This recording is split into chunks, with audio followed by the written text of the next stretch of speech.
Hello guys, कैसे हैं आप सब। स्वागत है आप सभी का एक बार फिर आपके अपने चैनल नॉलेज सिटी में। गाइस, आज हम बात करने वाले हैं जो हमारी सीरीज चल रही थी human resource management BCom program और ऑनर्स वाले बच्चों के लिए। गाइस, उसके अंदर हम यूनिट नंबर 4 तक अपनी सीरीज खत्म कर चुके हैं।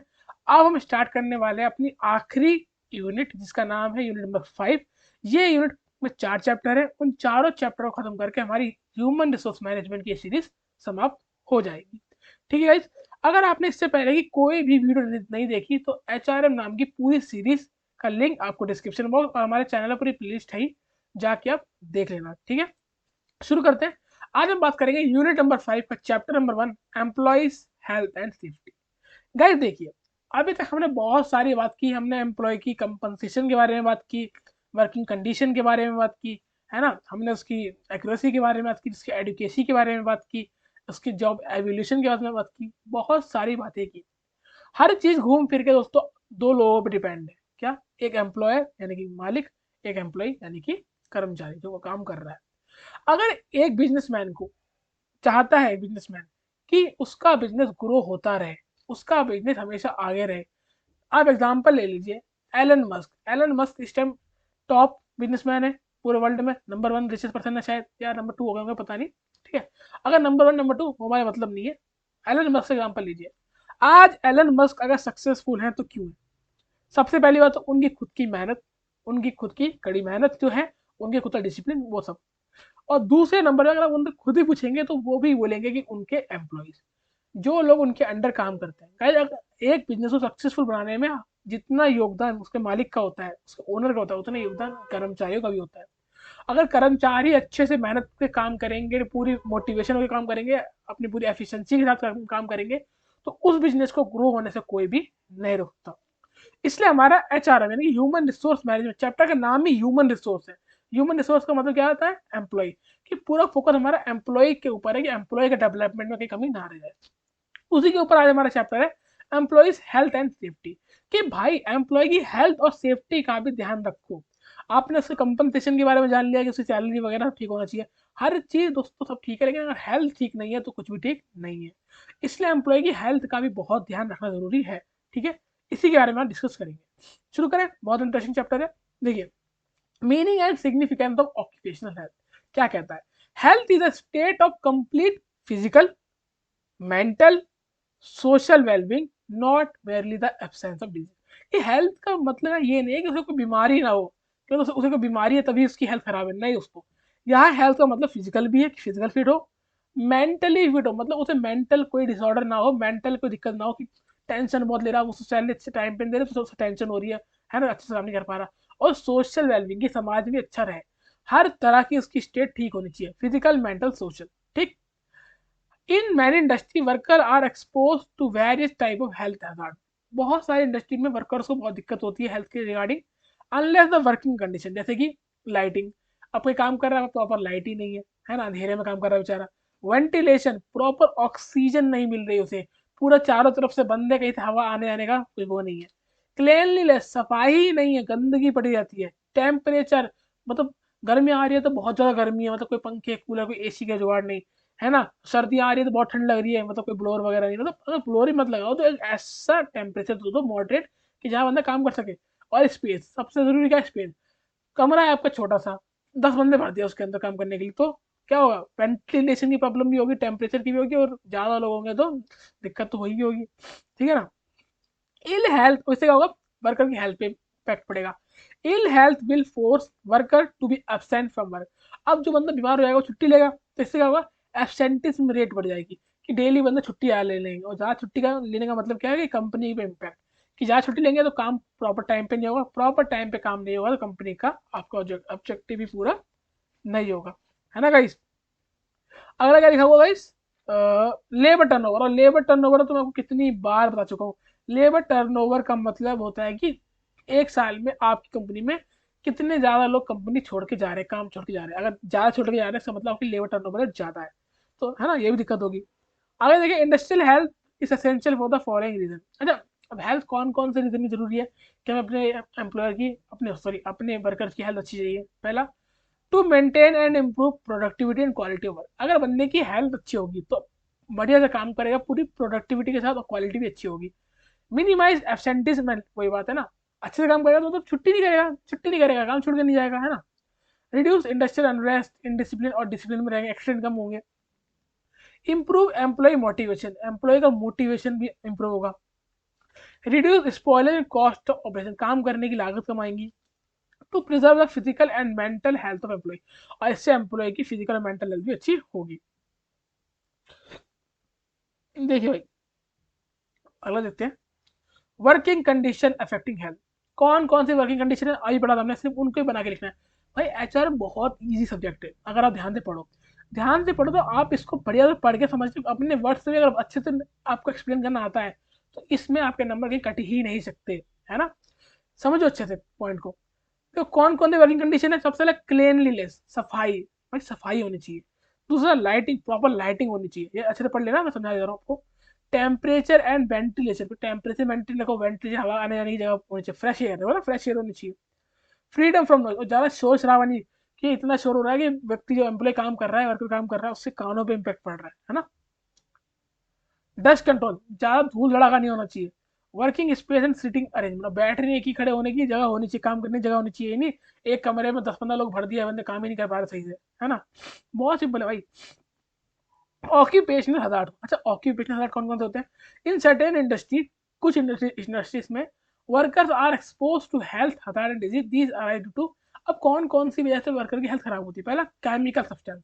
अब कोई ऐसी कंपनी है मान लो जो साइंटिफिक केमिकल बनाती है केमिकल का यूज होता है यहाँ पे, तो उन केमिकल के रिएक्शन से वर्कर को भी दिक्कत हो सकती है, वर्कर को भी प्रॉब्लम हो सकती है, जैसे कि कार्बन डाइऑक्साइड कितनी बेकार होती है, sulphuric acid, limes, alkalines cause injury when they are absorb through the skin inhaling. ये गैसेस वो होती है जिनको ज्यादा इनहेल करने से, ज्यादा अंदर लेने से, सांस के थ्रू अंदर लेने से बहुत ज्यादा हेल्थ को दिक्कत होती है। इसीलिए ऐसे केमिकल सब्सटेंस, वर्कर में सफर फ्रॉम स्किन डिजीज, इससे वर्कर को स्किन डिजीज हो सकती है।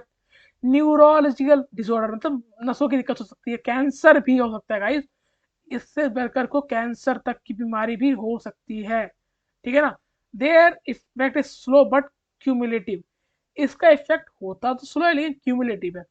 These are difficult to diagnose and may become chronic and uncurable, मतलब ये तो भैया वो डिजीज है जो कि क्रॉनिक, मतलब बहुत लंबे समय तक बीमारी रहेगी उसे, और अनक्योरेबल जिसका कोई इलाज नहीं। ये एज कैंसर, आपको पता है कैंसर का अभी तक कोई प्रॉपर ट्रीटमेंट, प्रॉपर इलाज नहीं आया जिससे कैंसर ठीक हो सके, है ना। तो अगर ऐसी बीमारी वर्कर को हो गई, बेचारा 10,000 12,000 रुपये कमाने वाले व्यक्ति, वो कहाँ से कैंसर का लाखों का ट्रीटमेंट झेल पाएगा, है ना। तो इसलिए पहले से ही आपको ध्यान रखना होता है।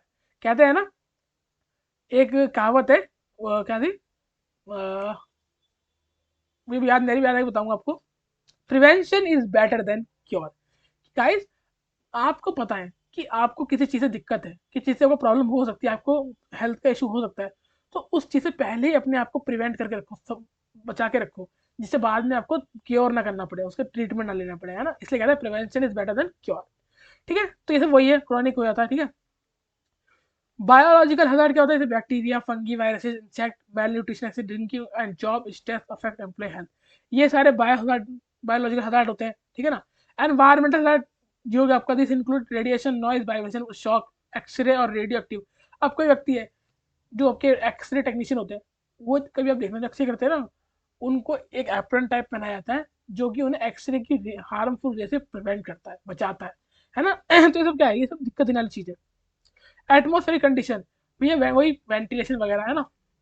आगे बढ़े, प्रोटेक्शन अगेंस्ट हेल्थ हजार्ड, तो हेल्थ के दिक्कतें होती है, हजार्ड जो नुकसान हो सकते हैं, दिक्कतें परेशानी हो सकती है, उनसे हम प्रोटेक्शन कैसे ले सकते हैं। पहला प्रिवेंटिव मेजर, दूसरा क्योरिटी मेजर। प्रिवेंट मतलब कि पहले प्रिवेंट कर लो कि दिक्कत हो ना, अगर हो गई तो उसको क्योर, उसको ठीक कैसे कर सकते हैं। प्रिवेंटिव में आपको जाएगा pre employment political medical examination, पहले ही व्यक्ति के मेडिकल एग्जामिनेशन करवा लो। Removal of health hazard to the maximum possible extent, आपको लग रहा है कि आपकी कंपनी में कोई ऐसी चीजें हैं जिससे व्यक्ति को दिक्कत हो सकती है उसको ठीक कराओ। जैसे कि एक मशीन है सॉरी, एक मशीन है, वो चलती है तो बहुत ज़्यादा शोर करती है, और ज़्यादा शोर करने से हमारे कानों में दिक्कत हो सकती है। इसलिए उस मशीन को पहले ही ठीक कराओ, जैसे कि किसी एम्प्लॉय के कानों में दिक्कत ना हो, किसी वर्कर के कानों में दिक्कत ना हो, ठीक है। Check over women and other worker export to special, इन सबको सिखाओ कि जिससे बचे कैसे। Training of first aid staff, इन सबको सिखाओ कि कैसे आप अपने आप को क्योर कर सकते हो, ठीक कर सकते हो, प्रिवेंट कर सकते हो। Educating worker in health and hygiene, और वर्कर को सिखाओ कैसे हाइजीन, जैसे मैं स्कूल कॉलेजेस में सिखाते नहीं हाइजीन के बारे में कि 7 स्टेप ऑफ हैंड वॉश, कि हाथ धोने के 7 तरीके होते हैं। अब आप बोलोगे हैं 7 तरीके, हमें तो एक ही तरीका पता है, टंकी के नीचे हाथ रखा, पानी चलाया, हाथ धोया, बस हो गया। नहीं, 7 तरीके होते हैं हाथ धोने के, आप देखना एक बार, ठीक है। अगला है क्यूरेटिव। अभी हमने पढ़ा प्रिवेंटिव, अब पढ़ेंगे क्यूरेटिव। देखिए इसमें कहता है of course prevention is always better. देखो यहाँ भी लिख के आ गया ना जो मैंने बताया आपको, prevention is better than cure. Use of less toxic material providing protection devices controlling noise dust fumes gases are some of the convenient and inexpensive measures that can be taken और employed to prevent health hurt. तो इन सब चीजों को हटा के आप अपने हेल्थ को बचा सकते हो। कौन कौन सा प्रोग्राम देखिए, industrial health program. Every industrial establishment should formulate and implement a positive policy and program to maintain the good health of its employee। Her industry ऐसी स्कीमें निकालती है जिससे कि उसके एम्प्लॉय की हेल्थ को बचाया जा सके। Such a programme should consist of the following step. कौन कौन से स्टेप होने चाहिए? पहला, maintenance and supervision of satisfactory sanitation and hygiene of factory और ऑफिस, कि ऑफिस और फैक्ट्री के अंदर हाइजीन का प्रॉपर ध्यान रखा जाए, साफ सफाई का पूरा ध्यान रखा जाए। Inoculation and after programs for the prevention of communicable disease, और कम्युनिकेबल डिजीज छूने से फैलती है, कॉन्टेक्ट में आने से फैलती है, डेंगू मलेरिया टाइप, उसको उससे लोगों को बचाया जा सके। अब कहीं पानी इकट्ठा हो गया तो उससे क्या डेंगू मच्छर हो जाएगा डेंगू हो सकता है लोगों को इसीलिए active cooperation with public health agency and accident prevention authority, ऐसी अथॉरिटी बनाई जाए, ठीक है। Maintenance of educated and confidential medical record बनाया जाए जिससे मालूम चल सके हाँ भाई कहाँ का क्या दिक्कतें हो रही है। प्रॉपर मेडिकल एग्जामिनेशन होना चाहिए, ठीक है। एनुअल मेडिकल चेक, हर साल में लोग जितने एम्प्लॉय हैं उनका मेडिकल चेकअप भी होता रहना चाहिए हर साल। Employment professional physician and nurses, employ के लिए आपके नर्सेस बुलाइए, डॉक्टर्स बुलाइए जो देख सके। प्रॉपर फर्स्ट ट्रीटमेंट प्रोवाइड कीजिए, रीजनेबल फर्स्ट ट्रीटमेंट, और जो ट्रीटमेंट हो वो रीजनेबल हो, ज़्यादा महंगा ना हो। एडुकेट इमरजेंसी केयर, अगर किसी को दिक्कत हो गई, भर्ती होने की जरूरी है, तो आपके पास ऐसी फैसिलिटी होनी चाहिए डॉक्टर के पास तुरंत उसे लिया जा सके। स्टैट्यूटरी प्रोविजन कंसर्निंग है। अच्छा कौन कौन सा प्रोविजन है? पहला, क्लीनलीनेस, भाई सबसे जरूरी सफाई। अगर आप सफाई ही रखोगे तो आधे से ज्यादा बीमारी का खतरा तो वही खत्म हो जाता है, सिर्फ एक वर्ड, सफाई। सफाई मीन टू से आसपास की डस्टिंग रखिए, ठीक है, पूरी झाड़ू पोछा अच्छे से रखिए, या आसपास रखिए, खुद को भी रखिए, अपने हाथ टाइम टू टाइम धोइए, सैनिटाइज कीजिए, हैंड वॉश कीजिए, ठीक है, अपने प्रॉपर कवर रखिए, ठीक है ना। Cleanliness. Disposal of waste and effluent, एक मिनट, कहाँ चला गया? डिस्पोजल ऑफ वेस्ट, जितना वेस्ट पड़ा रहता है आसपास उसको डिस्पोज कीजिए। वेंटिलेशन और टेम्परेचर को मेंटेन रखिए, ठीक है ना। देखो इसको पढ़ लेते हैं, देखिए effective and suitable provision shall be made in every factory for securing and maintaining in every workroom the circulation of fresh air as and such a temperature and will secure the worker their different condition of comfort and prevent injury death। कुल मिला के वही सारी बात कि भैया fresh air आने की जगह बनाओ, खुला खुला बनाओ कि हवा आती है जाती है, किसी को घुटन ना लगे, ठीक है। रूफ खुली होनी चाहिए। डस्ट एंड फम्स, जो गंदगी है उनको डस्ट वजह साफ करना टाइम टू टाइम। तो आप घर में कहीं बैठते हो, ठीक है, टेबल चेयर पे, तो भैया उसको साफ करते हो, पहले डस्ट जितनी धूल मिट्टी होती है साफ करते हो कि वो हमारे लिए सही हो जाए। Artificial humidification, in any factories in which the humidity of the air is artificially increased, the water used for the purpose shall be taken from the public supply or other। अरे किसी किसी में आर्टिफिशियल ह्यूमिडिफिकेशन करते हैं कि चारों तरफ से बंदे अब क्या करें, तो वो आर्टिफिशियल पानी की ना, पानी की थोड़ी सी वो कहते हैं ना, ह्यूमिडिफाई करके चलाते हैं, इससे कि थोड़ी ब्रीज ठंडी ठंडी हवा मिलती रहे। तो जो पानी यूज करोगे वो पानी भी साफ होना चाहिए। ओवर क्राउडिंग, ज्यादा भीड़ भड़का ना हो, ज्यादा भीड़ भड़का होगा लोग छींकेंगे खांसेंगे तो आपस में कम्युनिकेबल डिजीज फैल सकती है। लाइटिंग, प्रॉपर लाइटिंग होनी चाहिए। Drinking water, pure drinking water की फैसिलिटी प्रोवाइड कीजिए, आर लगवाइए, ठीक है। Latrine and urinals, proper toilet, proper washroom की फैसिलिटीज मेल और फीमेल के लिए सेपरेट होनी चाहिए। सबसे ज्यादा गंदगी यहीं से फैलती है ना। क्या लिखा हुआ है पहला पॉइंट इसका? सफिशिएंट लैट्रिन और यूरिनल, सफिशिएंट लैट्रिन और यूरिनल एकोमोडेशन होना चाहिए, नहीं कि एक ही टॉयलेट है, 2 लोग अंदर घुस गए, 3 लोग बाहर ही कर रहे हैं, नहीं, पूरी सफिशिएंट होना चाहिए। आगे देखते हैं। स्पैटून सबसे जरूरी भाई, अगर आप इंडियंस हो तो इस पॉइंट को तो समझ सकते हो। स्पैटून मतलब थूकदान। आजकल लोग आते हैं गुटखा तम्बाकू खाने की, अब खा तो लिया बड़े शौक में, अब मुंह भर लिया, अब यहाँ तक पूरा भरा हुआ है लाल लाल, अब उसको निकालेगा तो कोई कोना कोई पेड़ पौधा देख के उस पर पिचकारी मार देता है, पिच, तो ये न करना बेकार है भाई, क्यों, इससे बहुत गंदगी फैलती है, इससे बहुत बीमारियां होती है। तो स्पाइटू थूक दान होने चाहिए हर जगह, है ना। कंसेप्ट ऑफ एम्प्लॉय सेफ्टी का कंसेप्ट क्या है? It is responsibility of every management to ensure, देखो वही बात है कि भाई हर मैनेजमेंट की रिस्पॉन्सिबिलिटी बनती है कि अपने एम्प्लॉय को सेफ रखे, मेंटली भी, फिजिकली भी, सोशली भी, तीनों तरह से। अगर एम्प्लॉय फिट, एम्प्लॉय सेफ, तो आपका काम प्रॉपर टाइम पे होगा और आपकी कंपनी का जो गोल है वो अचीव होगा, ठीक है, और एक्सीडेंट भी कम होंगे। What is an industrial accident? अच्छा, कि इंडस्ट्रियल एक्सीडेंट होता क्या है, समझिए। An industrial action is an unexpected occurrence is an industrial establishment causing bodily injury to one or more person। कि भैया इंडस्ट्रियल एक्सीडेंट होता है या अनएक्सपेक्टेड होता है, अचानक से, भाई अचानक से ही होगा एक्सीडेंट, जानबूझ के तो करता नहीं है कि एक मशीन चल रही है उसमें हाथ दे दिया ये ले एक्सीडेंट हो गया, नहीं। एक्सीडेंट तो हमेशा अनजाने में ही होता है ना, जानबूझ के तो करता नहीं है। तो इंडस्ट्रियल एक्सीडेंट का मतलब है कि कुछ काम चल रहा है उसमें एक से लोगों का दुर्घटना पूर्व दिक्कत हो गई, दिक्कत मतलब किसी का, मतलब किसी का मशीन गिर गई है, हाथ कट गया, पैर कट गया है, किसी की डेथ हो गई, तो ये क्या है? ये एक्सीडेंट है, इसको बोलते हैं industrial accident. Under the factories act 1948 an industrial accident has been defined as an occurrence in an industrial establishment causing bodily injury to one person, ठीक है ना, किसी की बॉडीली इंजरी होगी, हाथ में लगी, पैर में लगी, सर में लगी, तो ये सब होता है, ठीक है। ये होता है आपको इंडेक्स पर लेना है बस, बाकी वही है। Measurement and record of accident, अच्छा मेजरमेंट कीजिए, आपको रिकॉर्ड भी रखना चाहिए आपकी कंपनी में कि कितना एक्सीडेंट हो रहा है, जिससे आप टैली कर सकोगे भाई एक्सीडेंट बढ़ते तो नहीं जा रहे, घट रहे ही नहीं घट रहे, पता चले हर साल आपकी कंपनी में 2 4 5 एक्सीडेंट होते आ रहे हैं, आपको खबर नहीं है, नहीं। इनका रिकॉर्ड रखना बहुत जरूरी होता है, इससे आपको मालूम चले एक्सीडेंट क्यों हो रहे हैं, कितने हो रहे हैं, इनका रीजन क्या है, इनको हम कैसे बचा सकते हैं लोगों को, है ना, ऐसे करके। इसे फॉर्मूला क्या है? Total of injury into 10 lakh upon total number of man आर्थ वर्क, ठीक है ना, ऐसा करके फॉर्मूला, ठीक है। और सेवेंटी रेट क्या है? Number of man low day loss into 10 lakh upon total number of man आर्थ वर्क, ठीक है फॉर्मूला, ये पूछते नहीं एग्जाम में, टेंशन मत लो, ठीक है ना। कॉज ऑफ इंडस्ट्रियल, ये कॉज क्या है? अनसेफ कंडीशन, ऐसे कंडीशन अनसेफ है भाई, वर्कर काम कर रहा है, मशीन ऐसी है कि अगर ध्यान हटा दुर्घटना घट जाएगी, ठीक है ना।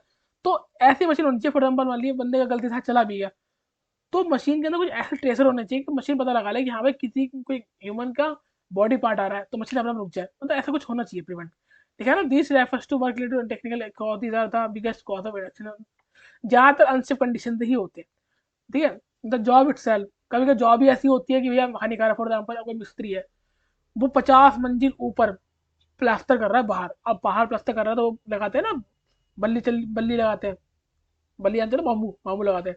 अब बाम्बू से बाहर 50 मंजिल में प्लास्टर कर रहा है बाहर, अब कहीं मान लो बाम्बू टूट गया कुछ हो गया तो वो नीचे गिरेगा डायरेक्ट, है ना।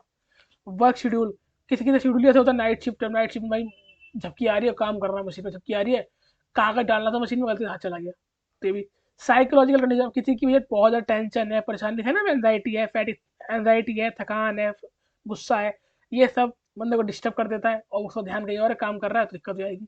मशीनरी इक्विपमेंट, कुछ मशीन नहीं होता है ना, कोई ऐसी है जो खतरे वाली है कि अगर दुर्घटना हो सकती है, ठीक है ना, hand lift truck, wheel, barrow gear, pulleys, है ना, सब कुछ अनसेफ एक्ट। कुछ काम ही ऐसे होते हैं कि ऑपरेटिंग विदाउट अथॉरिटी, कि कोई मशीन है जिसको आपको अथॉरिटी नहीं चलानी है, फिर चलाने चल जाएगा, तो बस आपको चलाने आती नहीं, वहाँ ब्लास्ट हो गया, ऐसे करके। फेल टू सेफ्टी डिवाइस, कुछ डिवाइस यूज करो बिना सेफ्टी सेफ रखे हुए तो खराब हो जाएगा। वार्निंग को आपने सुना नहीं, केयरलेस होकर काम कर रहे हो, अनसेफ स्पीड कर रहे हो, है ना, ये सब कुछ करके, ठीक है।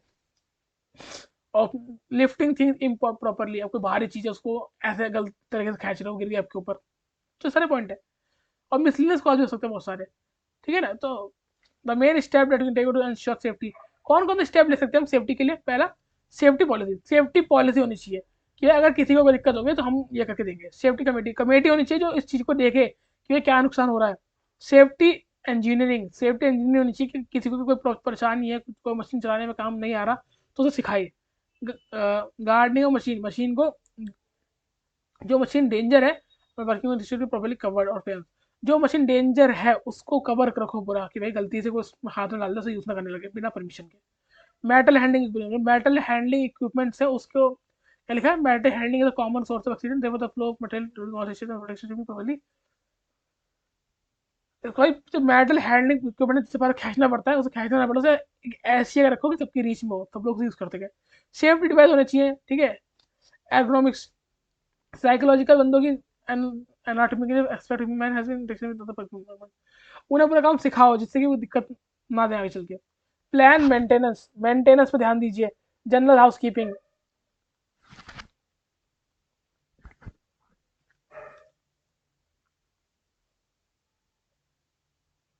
Tools and part should be stored safety after use, use करने के बाद जो भी चीज अपनी जहां से उठाई वहीं रख दो। ये नहीं कि एक पेज के हफ्ते को टाइट कर रहे थे पेज और वहीं डाल दिया, किसी के पैर में लग गया, घुस गया पैर में, है ना, ऐसा करके नहीं। सेफ्टी सबसे इंपॉर्टेंट, सेफ्टी एजुकेशन ट्रेनिंग, कि भाई अगर आपकी कंपनी में ऐसी मशीन खतरे वाली है, कुछ भी काम खतरे वाला है, तो बंदे को सिखाओ कि भाई सेफ्टी से ही काम करना, ठीक है ना। रोल ऑफ गवर्नमेंट, गवर्नमेंट का रोल भी बहुत सारा है कि गवर्नमेंट ने बहुत सारे इसमें वो बना रखे हैं स्कीम, जिससे वर्कर को हेल्प मिले। जैसे एक है सहारा स्कीम, जिसको आप बोलोगे safety and health accident reduction plan, government का प्लान है सहारा, ठीक है ना।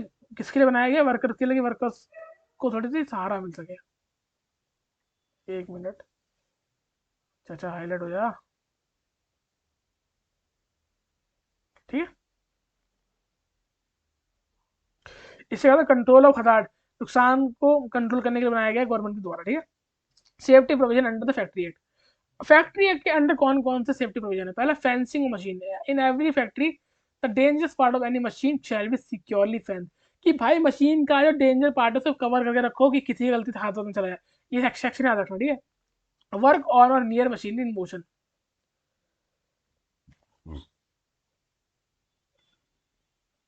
कि भाई कोई मशीन खतरे वाली है तो उस पर उसी बंदे को काम कराया जाए जिसको पूरे अच्छे से आता हो, प्रॉपर कपड़े वपड़े पहन के जो पहने जाते हैं।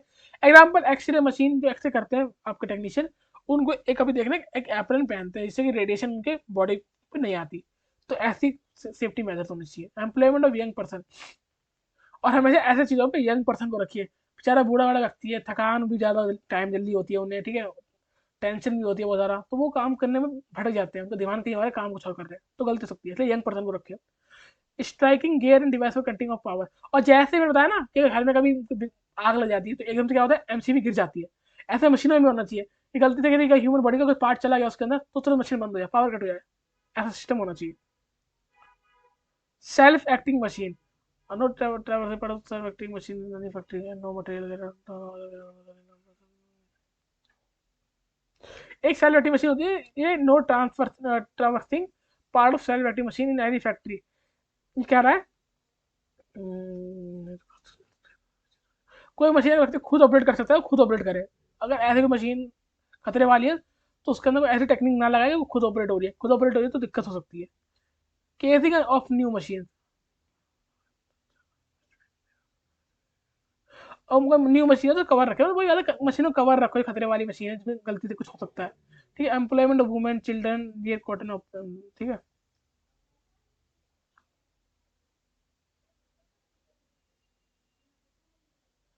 वुमेन और चिल्ड्रन को ऐसे काम ना दें जहाँ पे खतरे वाली चीज है। हॉइस्ट एंड लिफ्ट, ये इतना इंपॉर्टेंट है नहीं वैसे। Lifting machine, chains and ropes, ठीक है ना, ये सब।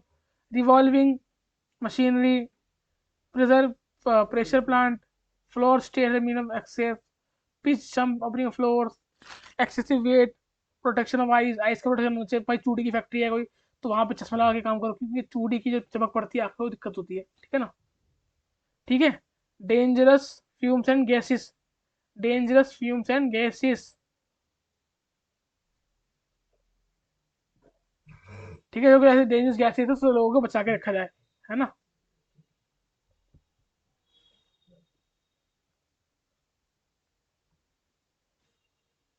एक मिनट guys, पानी पी लो जरा, गला सूख गया यार। ये सब रीड कर लेना, इतना पूछते नहीं है।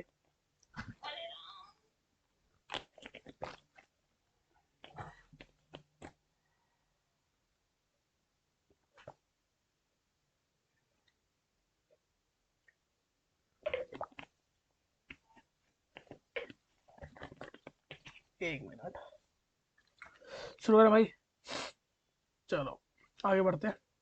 ये तो पढ़ लेने एक बार, ठीक है, इतने पॉइंट तो पूछेगा भी नहीं। एक मिनट, हो गया क्या? अरे लो गाइस, यहाँ हमारा चैप्टर खत्म। Precaution regard to portable electric light except, ठीक है, वगैरह वगैरह वगैरह। सेफ्टी ऑफिसर्स होने चाहिए, पावर टू रिक्वायर सिस्टम, ठीक है। तो गाइज यहाँ पे हमारा ये चैप्टर भी हो गया आपका फिनिश। चैप्टर नंबर 1 हमने फिनिश कर लिया। आई होप आपको पूरा चैप्टर अच्छे से समझ में आ गया हो। एक बार नजर मार रीड कर लेना गाइज, इतना हार्ड चैप्टर नहीं है, बड़े प्यार से देखोगे आप, ठीक है ना। अच्छे से रीड कर लेना। तो यहाँ हमने अपना ये चैप्टर खत्म कर लिया। अगर आपको वीडियो अच्छी लगी हो लाइक करें, कमेंट करें, शेयर करें। अब मिलूंगा आपको नेक्स्ट क्लास में अगले चैप्टर के साथ, और कोशिश करके इस वीक में ये वाला जो आपका यूनिट है खत्म करके HRM की सीरीज को क्लोज कर देंगे, ठीक है। तो मिलता हूँ नेक्स्ट क्लास में, तब तक के लिए गुड बाय।